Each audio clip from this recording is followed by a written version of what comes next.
Hello, everybody, and welcome to another episode of the Michael and Patty Show.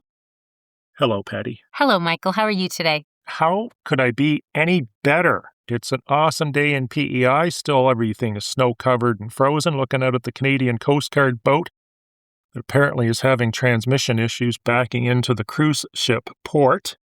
If you do happen to visit PEI and you're coming through the cruise ship terminal here, arriving on a cruise ship, be sure to take the 8-kilometer walk that Patty and I do from time to time, which circles all the way from this end of town to the next. And it works out to be about an 8-kilometer hike, which is awesome if you're just visiting the island. Absolutely. I tried to do that yesterday. It was minus 11 wind chill, and I couldn't feel my legs after the first kilometer. Did you not have windbreakers on or anything like that at this time of year still? No, just jeans. And then the day before that, I tried it, and my feet got soakers in ice cold water.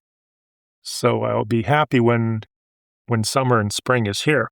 It's just around the corner.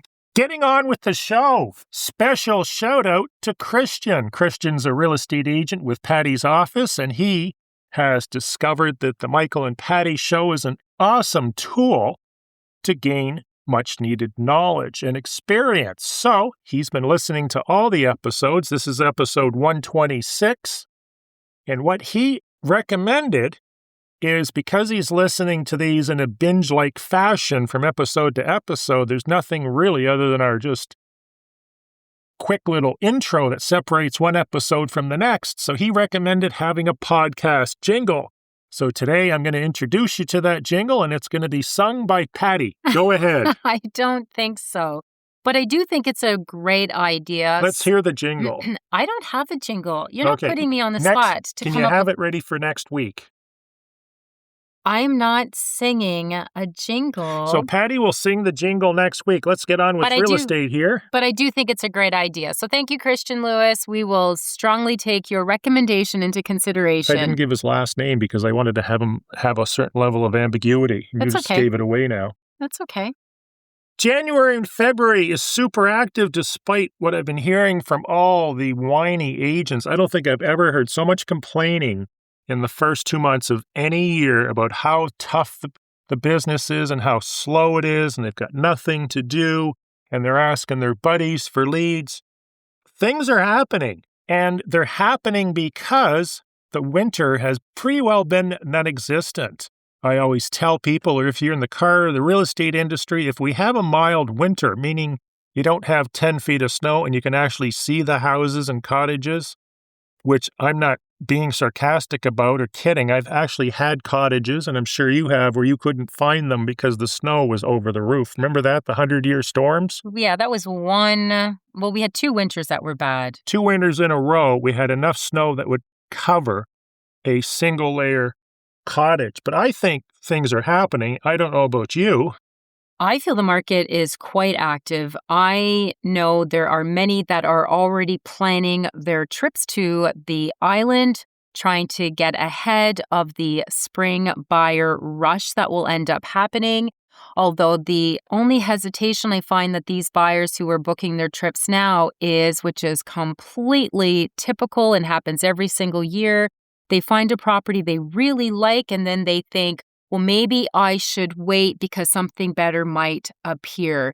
And sometimes that happens, and a lot of times it doesn't, and there are regrets that they didn't just secure the property that they really liked in the spring, because now fast forward, we're in our, and I'm not going to get into explaining all our seasons, but our 3rd season, which typically is that late summer, early fall rush, and now they're grasping at straws with whatever's left. If you're looking to sell, do not wait until the grass is green, because you're going to have nothing but competitors up to your ears. Right now, you're going to have no competition. It may take longer to sell, may not, because things are happening. You may end up with more money because you don't have another 100 other listings to compete with, which naturally will drive prices down. So things are happening here in PEI. People are coming in, deals are closing, and things are good. Moving along, should I take an overpriced listing? I think, in my opinion, one of the most arduous, mind-numbing conversations you can have with a home seller is, how much do you think my house is worth? Would you agree, or is there something more arduous? No, and you know what? Some of it is I have a number, but I'm not going to tell you, and I want to see if you guess the right number. If you were dealing with a professional real estate seller, they would just go out and get an appraisal done, or maybe they get 3 appraisals done. If you're selling a house that's worth $800,000, what's $1,000 for 3 appraisals? Residential appraisals are not that expensive. I don't know if you've priced one recently, but you're not getting into a commercial appraisal. It's a house. But what Patty and I go against all the time is guess my number, right? Because every home seller, every one of them, without exception, has a number in their head, but they like to play the game of, I'm not going to tell you because I don't want to skew your opinion. And then what they do is they shop for an agent that pats them on the back and says, oh, good job. You think your $400,000 house is worth $950,000? Oh, yes, I believe that too. When what you should really be doing is just get an appraisal done. And if you want to be ensuring that you're completely unbiased with that appraisal, get 3 appraisals done. Those are the guys that are in the business of pricing properties. Agents do it, but what happens is they end up trying to buy listings, especially if they're desperate because apparently everything's so slow in January, February, and they tell you what you want to hear, and then 5 years later, you're still sitting on the house, it hasn't sold, and because you've built into your head that your $450,000 house is worth $750,000, when it actually sells for $450,000, now we have to listen to the I lost $300,000. Yeah, the other thing so just to make it a little bit, like break it down a bit more, sellers focus on the list date, list price. Professionals in our industry should be focusing on closing date. When do you want to see this close? When do you want to ideally move? And then you work your way back. So your agent should be able to provide you with the time selling analysis graph. And if they don't, maybe you should find an agent that's able to provide that for you, because based on whatever this inflated number may be, if you're using the time selling analysis graph or chart, you would be able to determine it may take you 5 years. And if that doesn't align with when you're looking to move, you really need to hone in on what the list price is that you're choosing to put on your property. In a perfect world, you would pick an agent based on their ability to market your property to get you the most amount of money in the least amount of time with the least amount of hassle. Would you agree? 100%. But typically what happens is their friends, which are yammering in their ears, are, oh, you got to call at least 5 different agents and see what those 5 different agents think the price should be. It's sort of like putting the fox in the hen house. Unless those 5 agents systematically walk you through the data, which is what Patty and I do, they're going to have different numbers based on experience, motivation, and whether they're trying to buy that listing. In theory, if you had 2 or 3 agents or 30 agents through the house and they're all pulling from the same data set, assuming your house is reasonably cookie cutter and easy to price, which we've talked about before, they should all come up with the same range. A house in Charlottetown, if it's a 3-bedroom bungalow or a split entry, there's enough liquidity, there's enough sales data to compare it to. They should be able to come up with a number between $5,000 and $11,000. If it's a cookie cutter, they can have a tighter range because there's more, similar comparables or properties. There would be a bigger range if it's a little bit more of a unique property. A little harder to narrow that down so tightly, Michael, but I do agree with you. They should be able to give a range. Now, appraisers will give you a price. This is what they feel the property is worth. Real estate professionals should be giving you a range. There should be a low, mid, and high range. So here's the range. Where do you see your property based on your timing? We technically shouldn't, unless we're narrowing it down to say, okay, well, based on your needs, you can maybe test the market at the higher end of the range, or because this is time sensitive and based on our time selling analysis chart, this is probably mid-range where you need to price it or a little bit on the lower side of that range. So that's what that conversation should look like with your real estate professional. Well, with an appraisal, typically when a house is appraised, they usually give you a price based on a 90-day time period to sell that house. Would you agree? Correct. That's usually where they're narrowing down their number. They're not concerned with seller's needs or anything. This isn't realistically, say 90 days. But when you're getting a range, that range is because we don't know unless you've told us, do you want this sold in a day, 2 days, 6 months, 10 years? So that range is provided because it's also indicative of the amount of time you want to be on market. If you want to put your house on for 40% more than it's worth and you want to spend the next 10 years and hoping the market gets up to that point, by all means.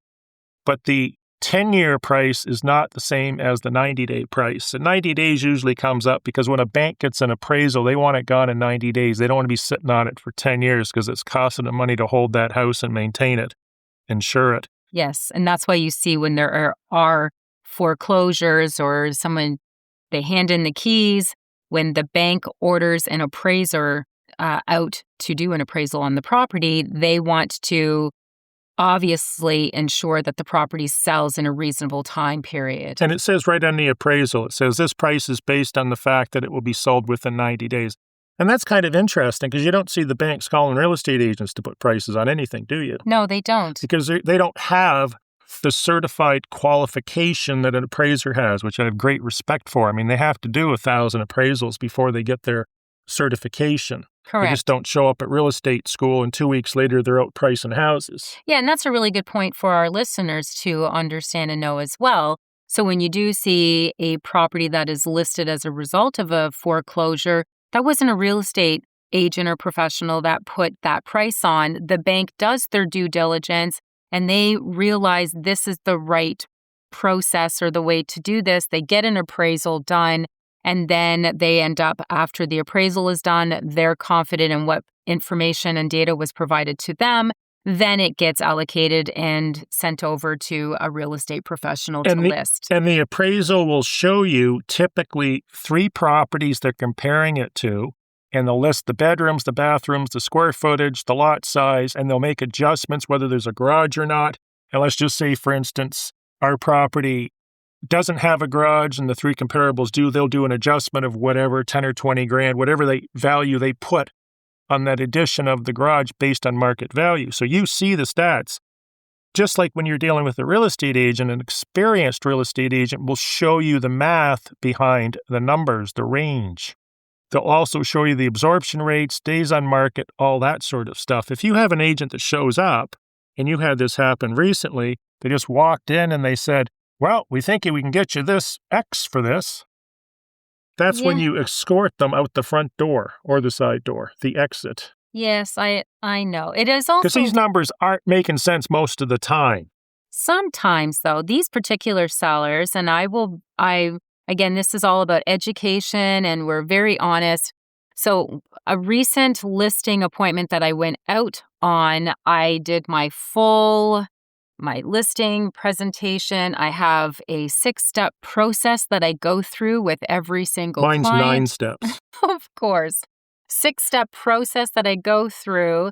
And I didn't get the listing because I think it was a generational issue. And this other agent I went in and I tried to become best friends. And, the wife really connected and liked, and maybe what does this have to do with valuing properties? I realized that, but they didn't, based on, and I'm curious to see what this friend real estate agent is going to be putting on this property as a price, but they just felt, and again, it's a relationship-based business, and I understand that, so I'm not upset by it all because you don't get every single listing. But I know confidently this other agent that I was up against didn't have a listing presentation and everything. It's just that the wife connected with this realtor and feels probably they could end up becoming best friends and that in the future. I don't know. But not everybody, trusts this whole process with, like you said, things to look for, days on market, absorption rates, the time selling analysis graph. So sometimes, Michael, there's just no presentation for, I can't say it. I just can't say that. There's no presentation for stupid, is what it says in our notes. I know, and I can't say that. Okay, then we won't say it. Moving along to the next topic, which I'll introduce, is when you list a house, it goes on the market. Hopefully there's showings if it's at market value or close to. And inevitably, the home sellers will ask for feedback. My belief on feedback is, did I get an offer or did I not get an offer? That's all I care about. However, a lot of vendors feel that you're going to get a lot more from agents, where typically what you get is things like nice house, not for them. Price is too high. Didn't like the layout. Didn't like the location. I like the location one. Like, did they not know where it was located before they booked the showing? Yeah, because there's lots of tools out there to be able to do a location viewing without having to physically view with, the Google Street View, and actually many locations on Prince Edward Island. The last time we had Google Street View there was some that was done October 2024, and I believe there's even some up-to-date footage on some areas from last year, 2025. What's your feelings on showing feedback, and do you make sure every showing provides it? Okay, so showing feedback, in my opinion, is they should respond to a buyer's agent should notify the listing agent that my client's not interested. Whatever the reason is, fine. If they feel that it is something that maybe the seller could improve on, we're not talking, well, it could be paint if there's black walls or purple You walls. don't get that. But, sometimes you do. Not sometimes. very often. Not Almost often. never. Sometimes you do. I picked up a listing many years ago, and every realtor complained about the flooring. By the time I came in and listed this house, it was the third or fourth flooring type that they put in. I said, stop modifying this house for a buyer that hasn't presented themselves yet. I felt so concerned because they had been through multiple agents, and every agent didn't like the floor and told them to change the flooring up. So I just said, stop this insanity. Don't do this anymore. Getting back to feedback. But if they could just at least let the listing agent know so they can relay that off to the seller in a timely manner, it allows the seller, okay, so these guys aren't our buyers. And then they can move on, enjoy their evening, instead of sitting there for 24, 48, 72 hours later, waiting to find out, are these guys talking about offering? Is there going to be an offer? I just find it a little rude, Michael. Just send me a quick message and say they're not interested. For the most part, showing feedback, unless it's something catastrophic, is not very useful. Usually the feedback you get is nice house, they're looking at others, they're from Ontario, they're flying back, they're going to think about it. But at the end of the day, you don't have an offer. When I looked for research on this particular topic as to whether or not it was advantageous to receive feedback, it basically said there wasn't a lot of studies done on it. However, it did say that when providing feedback, or when you're talking to the listing agent, because we're big boys and girls now, we pick up the phone and talk to them on the phone because it's all about relationships too, not texting and emailing and messaging. Do not give out your hand of cards, because real estate is like playing poker. The listing agent shouldn't say things like, have you had this before? Patty, I really appreciate you showing the house. These guys are like super motivated to sell this property. They already have an offer on another house in Ontario, and they really need to get this house moved before the school season. What have I done for the vendors?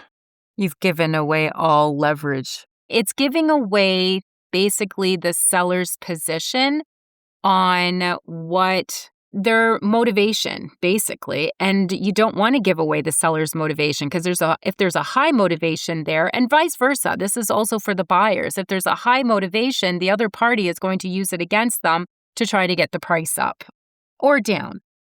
So from a purchaser's agent perspective, we could say something like, Patty, they really love the house. They're only looking at 2 or 3 others, but those are far more expensive than your listing. So we're probably going to come back to yours because they really, really need to buy a house in this price range because they can't afford the other. So what has that told you as a listing agent? you counteroffer at full price Counteroffer full. because you know they have to have the house. Which is sometimes why Buyer's alternative to negotiated agreement. I think you BATNA. gotten it. Good Yeah, for it you. was in my head, but we're talking back and forth. I'm thinking I'm losing this acronym, and every time it Yes. comes back, it's gone. Yeah, You know what happens. I know. So essentially, if you're going to get feedback, do not give away any negotiating ability. Proper feedback might be something like, it's a great house. They're considering it. They're looking at 20 other houses. If you're lucky, maybe we'll call you back. Yes, sometimes though, Michael, I will be honest, it's better just to send a text to avoid having the other party, especially if you're not a strong agent. And if you're an agent listening to this, I give you permission.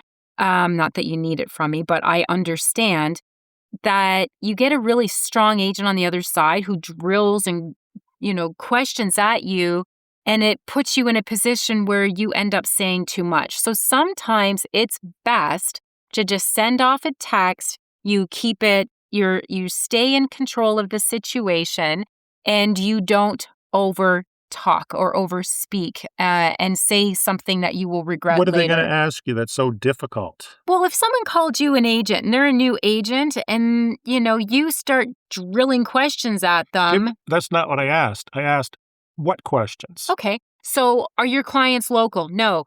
Do they have a house to sell? No. Well, yes, they're in a place, or I haven't asked. Well, maybe you should find that out so that you can call me and let me know. Like, I can hear you on the phone, Michael. You're just drilling your questions out at the other person because you want to know as much as you can to make sure you're protecting and servicing your seller client. And I totally understand because I've heard you, we used to be with the same brokerage, I've heard you in action on the phone, and it is a little, it wasn't can be. me, it was my AI equivalent. No, it was not. But you're getting, your goal in that conversation is to pick up tools to negotiate with. Well, again, Unbeknownst to the other agent if they're new. 100%. So that is the game. If you know your client's in a strong position, well, then you want to see. And if it's a newer agent, or maybe just, they don't even have to be new. They may just not be an agent that's done a lot of transactions, an opportunity to have a conversation to better service your client, regardless of what side of the transaction you're on, so that you can, for your client, negotiate the best deal. I had an agent, when I asked them, do they have a house to sell? They responded with, they've just sold their house, so they really need this house badly because they have nowhere to live. That's not good. It was great for us because we got full price with no conditions. There's an example of an agent that should have just responded, didn't take your call, sent you back a text and said, my clients definitely have interest in the place. We're discussing further. I will be in touch. So they wouldn't have given away their client's negotiating position because now they have no leverage at all and your client has all of it. I mean, they're BATNA, better alternative to negotiated agreement? Alternative. If it starts with a story, it ends in a story. How many times have we heard this? This is kind of funny. Mm-hmm. Because it doesn't just apply to house sales, it also applies apparently to car sales. I have a car that's for sale. By the way, Patty, you should consider buying it. I think you'd look amazing in this vehicle. And I had a gentleman in Halifax that wanted to buy it. Over the course of a couple of weeks, when he was coming to see the car and purchase it and hand over the funds, I've learned everything about him. His entire life story, what he does for a living, how long he worked that day, how he's sick with the cold this weekend. And I thought, you know what? This is just like real estate. It's like when that guy tells you, and this is a real story, that he has a Rolls Royce to sell that's in England. He has land to sell in Nova Scotia. He has investments to clear out in Toronto before he can buy the house. What do both of these stories have it similar? Neither one of them closed. The car wasn't sold. The house didn't sell. Because if it starts with a story, it's going to end with a story. Can you tell us some stories you've heard before? The other thing it ends with is a giant file of paperwork sometimes, too. There's nothing that I can just quick and say off the top of my head. Tell me about the recreational buyers that have the investment group. How many times have you heard that story in the last 20 years? Or 16 in your case? Sorry about your luck, newbie. That's pretty funny. There are many, well, there's many that come here on the island and they will say this has been their life dream and that they, as part of their vacation, you become their tour guide, if anything. As a realtor, you're really excited. You think these guys are going to end up buying, only to have them go home. They'll ghost you for a few days or weeks even, and then say, well, we've changed our mind maybe next year, but thank you for touring us all over the island. It's not quite the same, but there are hardship stories out there all the time where there's all these excuses that are brought into just the whole scenario, the buying or selling scenario, and it doesn't usually end in anything other than a new friend, maybe. Let's move to the next topic. How often have you had somebody that's selling a property and you tell them you're doing a bunch of marketing and they indicate to you that they're not seeing any of that social media marketing that you're doing? And why is this? Probably target market ads. When you advertise to the right audience at the right time with the right message. If I'm selling a house, for instance, in Cape Traverse, which has a view of the Confederation Bridge, great location, let's just say it's in Sunset Dunes, I happen to know my clients are going to be in their 50s or 60s living in downtown Toronto or Montreal or Calgary, I advertise to those demographics. I'm not advertising to my home seller, which is why my home seller doesn't see the advertising. I had a client years ago. Of course, he was an expert on real estate, and he kept saying, I'm not seeing the advertising. I'm not seeing the advertising. So I phoned my marketing people. I said, I want you to develop a campaign that does nothing but advertise to this particular home seller and his wife every day. And you know what he said to me? What? I'm not seeing the advertising. I think his eyes were closed. Oh, my goodness. But if your agent is marketing your property, you should be getting some questions. You should be getting some showings, either virtually or in person. You should be getting offers if it's priced anywhere near market. But you're not necessarily going to see that advertising if it's being focused to where the buyers are, which isn't you. And if it's a high-end property, which this one was, it was the most expensive house in the subdivision, it's not selling typically to a local audience at that point. Yeah, and there's 3 elements to selling a property. There is the price, there is the exposure, and the time.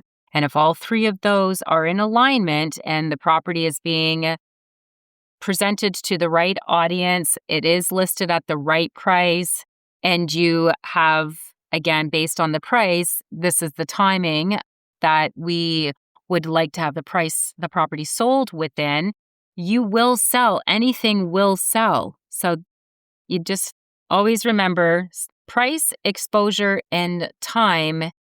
And if all of those 3 are in alignment, a property will end up moving.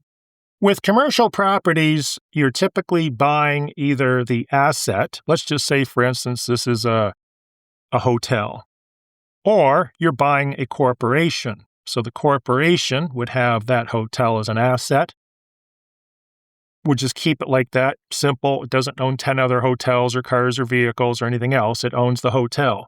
So basically, you can buy this in 2 ways. You can buy it as a corporation, or you can buy it as an asset where you're actually buying the real estate. The other way, you're buying the corporation, which happens to own the real estate. The other day, I had somebody tell me, oh, share sales, they're so difficult. Oh, they're so complex. How quickly do you think you could do a share sale if you knew what you were doing, which a lawyer would? I would say a lawyer would be able to get it done within an hour. Well, I think an hour. I don't know who you're using as a lawyer if they have nothing on their plate. You're just signing off. Well, yeah, there's just the, signing off. I would say give them a couple days at least. So when I asked my assistant how long it would take to close on a share sale, because I pass everything by ChatGPT and now Gemini, it said hours. Oh, okay.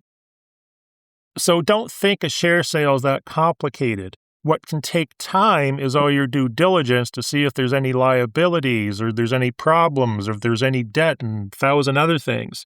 But the actual physicality of the conveyance, or in this particular instance, you're not buying a building that's an asset, so there's no conveyance. You're buying a corporation, so you're transferring share ownership.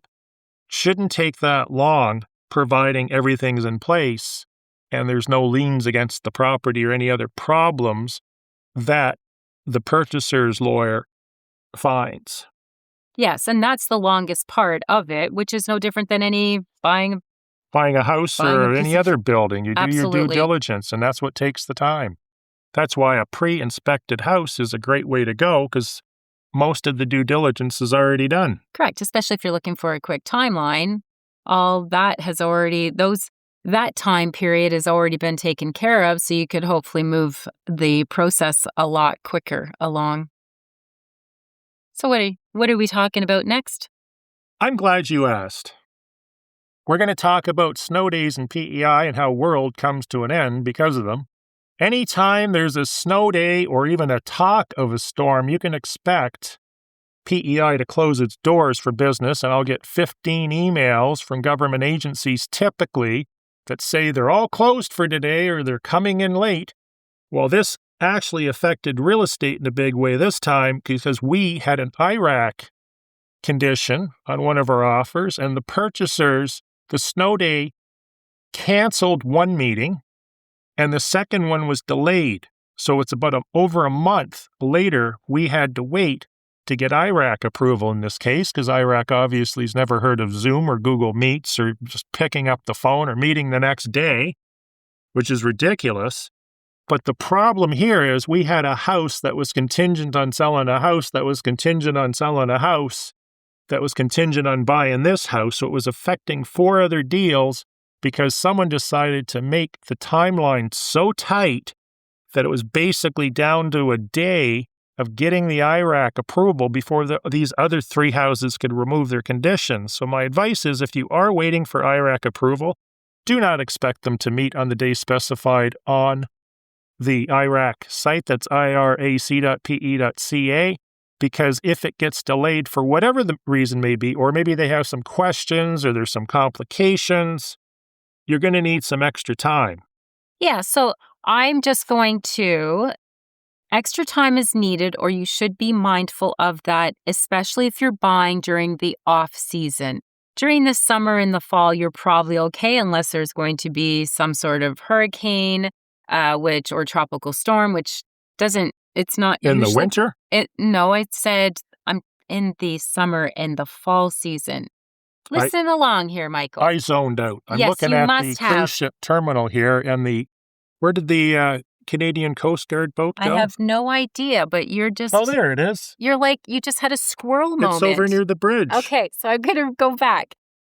During the winter season, yes, it's something that you need to be mindful of. During the summer and fall, not something that you're probably going to have to worry about delays with regards to hearings like that.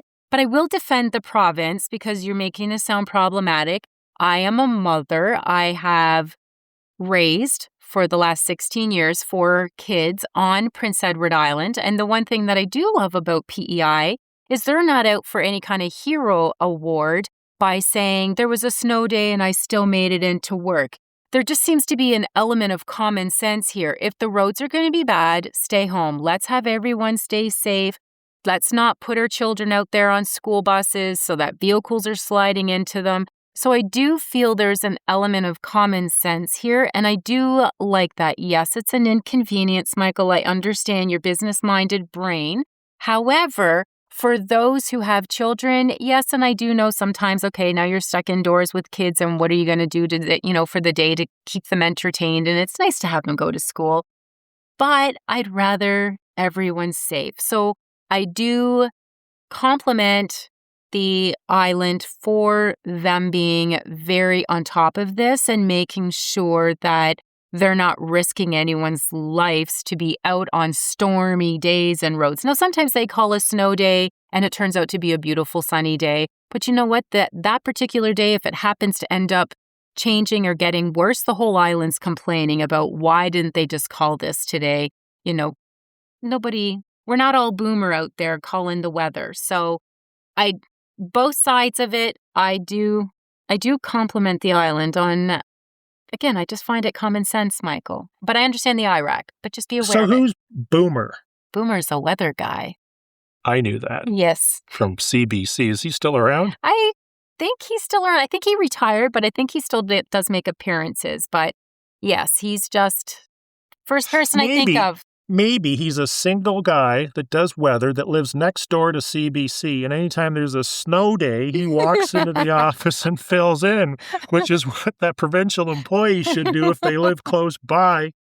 But there you go. So here's another that because I had it in my notes as I was listening to Michael talk, people say, well, it's only an hour drive, or, I'm going to work here, and I have people that live, say, up in Alberton area, and they are questioning why it's not okay to work in Summerside or Charlottetown, and because they're used to other city centers and other provinces, and it's, the drive would be far nicer. But when you're in a bad weather day or the storm is worse than what is anticipated and you have such a long drive, it's just not safe, which is why most places, and I know it was something that when I was looking for employment before I was a real estate professional, it was told to me, I lived in Summerside. I applied for a medical job in Cornwall, and the doctor in Cornwall said he wouldn't hire me unless he knew I was within 15, 20 minutes of his office. And he didn't hire me, and he said I was overqualified, but I'm sorry, because you live in Summerside. So it is something to be mindful of. Try to make sure when you're looking for real estate, you stay within about 30 minutes, 40 minutes of wherever you're planning to be employed. We have a real estate agent trivia question next. You're given 4 hours on a Sunday. You can do two things. You can do open houses, or you can market your properties on social media, doing your listing clients a favor and hopefully moving their house by making the public aware that this property is for sale. What do you do? So, Kit, I know you are going to say social media, and that is great. I understand, and I am an advocate, but what if you did this? What if you hosted an open house, and even if you didn't get anyone, at least the illusion of an open house is it's to get other sellers. So it's the listing agent's opportunity to try to secure maybe some buyer clients, as well as maybe picking up or being known as the aggressive, agent in that particular neighborhood or area. I'm going to list my property with them because if this is what they're going to do and I don't see anyone else doing these open houses, well, what if you did this? What if you booked your open houses, even if you know it's going to be quiet, and you work on your social media while you're at the open house? Now you got a double whammy. Meanwhile, the people that are walking through the house are filling their pockets full of jewelry because you're downstairs working on Facebook. I don't think so, Patty. You're fired. I said if it's quiet. Did you not hear that part of The point I'm making here is an open house typical, and there's all kinds of studies done on this, is a pacifier for the selling clients. The selling clients are almost always inevitably overpriced, didn't listen to their agent. They're going to try this price, which is probably going to go nowhere. And because nobody is looking at the property, they've received no offers, inquiries, or any interest whatsoever. Their magical solution, because they're experts, and that's why they're on the market for a much bigger dollar amount than the market is dictating, and facts are showing them, an open house is going to sell that house every time. Open houses typically do not sell houses. You're going to hear the stories from agents. Oh, yes, I sell a house every week in an open house. It's nonsense if you look at the stats.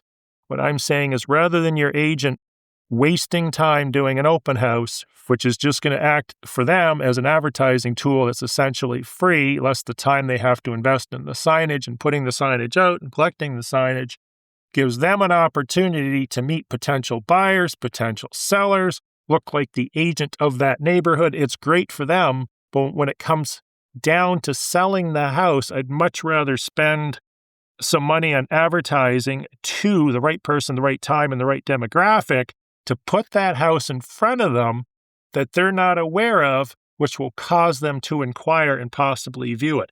PEI is not known very well in the country, and I can guarantee you that person sitting in Mississauga or Ottawa or Montreal is not thinking about moving to PEI. They're probably thinking about Nova Scotia, but up pops that ad for a house they can buy for $450. That's going to cost them $850 in Nova Scotia because of your social media advertising. That's much better time and money spent. Open houses are also used because they're free, because the agents aren't putting any value on their time. I agree with you. You should. Otherwise, we're going to change the show and get rid of the Patty component. No, but they are all very good points. I told Patty before we started this show that I was going to replace her with someone that had a first name that started with K. And she said, we can't do that because then it would be known as Max rather than Maps. Yeah. Good point. Yes. Well, and I will tell you just this quick little funny story. When the first couple years that I was in real estate, Michael, speaking to you, there was an agent at our office who came in and they were all excited on Monday. And they said, because you were always one that said, open houses don't sell houses. And so this agent came in and he was boasting and bragging how he sold the house at the open house, to which I looked right over at you.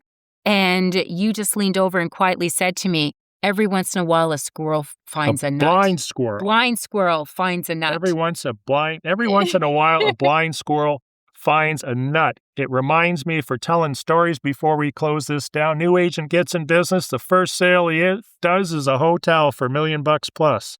At that time, the average house was probably worth $80,000. Never sold a thing since. Out of the business within 36 months. Wow. So even though the blind squirrel found the nut, there is no more nuts to be found. Thanks again for listening to another episode of the Michael and Patty Show, otherwise known as MAPS, PEI's podcast that helps it guide and navigate you through the buying and selling and a little bit of Prince Edward Island. There's also an extension of this, which is the Moving to Prince Edward Island from the Michael and Patty podcast. That is a private group. If you are looking for further information or perhaps little summaries to decide which episode you want to listen to or are more relevant to you, as well as Toolbox Tuesdays, which is filled with really great information that will help you with the whole buying or selling journey. Thanks again for listening. We appreciate each and every one of you for downloading. Have a great day, everybody. Have a great day.